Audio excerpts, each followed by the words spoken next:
আসসালামু আলাইকুম ভিউয়ার্স, রেহনার রান্নাঘরে আপনাদেরকে স্বাগতম। আশা করি দেশ উপবাসে যায় যেখানে আছেন আল্লাহর রহমতে ভালো আছেন, সুস্থ আছেন। আজকে আমি আবার একটা দারুণ মজার রেসিপি নিয়ে চলে এসেছি। আজকে আমি লাউ খোসার ভাজি করে দেখাবো।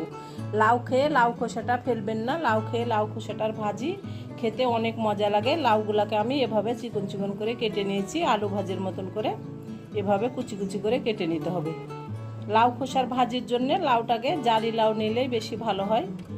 আপনার যদি শক্ত লাউ হয় তাহলে ভাজিটা ভালো হয় না। আমার লাউটা জালি ছিল, সেজন্য আমি খোসাটা নিয়ে নিয়েছি ভাজি করার জন্য। তাহলে চলুন কথা না বাড়িয়ে কিচেনে যাওয়া যায়। আমি কড়াই বসিয়ে দিয়েছি, গ্যাসটা আমি অন করে দিয়েছি। এবার আমি দিয়ে দেবো তেল। এখানে আমি দিয়ে দেবো রেগুলার তেল, সয়াবিন তেল। আমি এখানে 1 কাপ তেল দিয়ে দিলাম। ভাজিতে তেলটা বেশি দিলে ভাজিটা খেতে খুব মজা লাগে। তেলটা আমার গরম হয়ে গেছে। এবার আমি দিয়ে দেবো রসুন কুচি। এখানে একটা দেশি রসুন কুচি আছে, আমি দিয়ে দিলাম।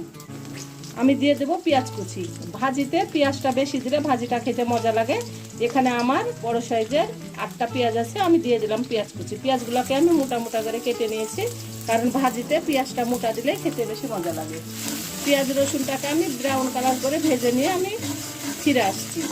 কড়াইটা নিয়ে আপনারা কোনো কিছু বলবেন না, কারণ কড়াইটা খুবই মজা লাগে এটাতে ভাজি করতে, এবং এটা মাছ ভাজতে। এটা আমার রেগুলার কড়াই, সেজন্য আমি ভাজিটা এই কড়াইটাতে করি। আমার ব্রাউন কালার হয়ে গেছে। এবার আমি দিয়ে দিব লাউ খোসার।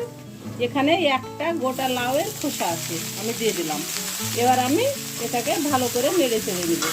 এটা আপনার চুলার আগুনটা মিডিয়াম টু লো রেখে আপনাকে রান্না করতে হবে ভাজিটা।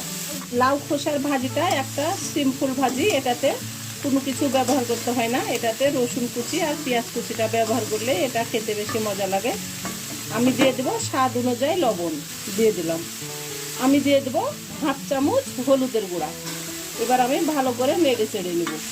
আমি এখানে মাঝারি সাইজের 2টা আলু আমি চিকন চিকন করে কেটে নিয়েছি, লাউ ভাজির মতন করে কেটে নিয়েছি।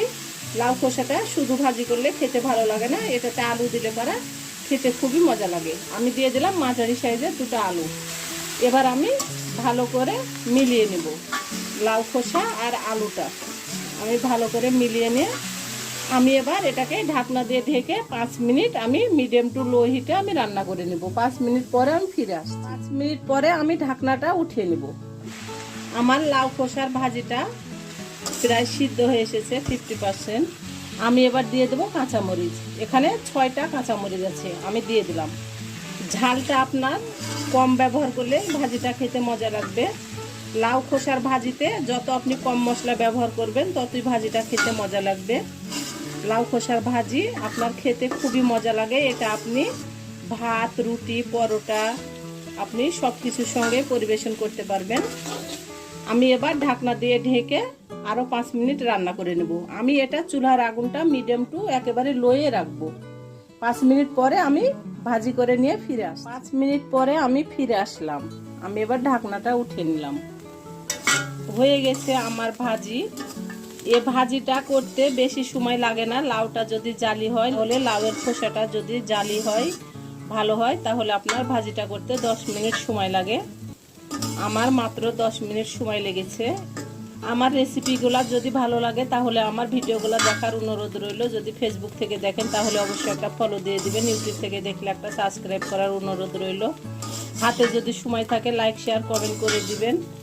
আপনাদের একটা শেয়ারে আমি অনেক দূরে এগিয়ে যেতে পারবো। আপনারা আমাকে সাপোর্ট করুন, আমার পাশে থাকুন। এই চ্যানেলটিতে সব থেকে বেশি প্রয়োজন আপনাদের সাপোর্টের। আপনারা যদি আমাকে সাপোর্ট না করেন, আমার পাশে না থাকেন, তাহলে আমি কোনোদিন এই চ্যানেলটি নিয়ে সামনে এগিয়ে যেতে পারবো না। আমি গ্যাসটা অফ করে দিয়েছি। আমি এবার ভাজিটাকে উঠিয়ে নেব।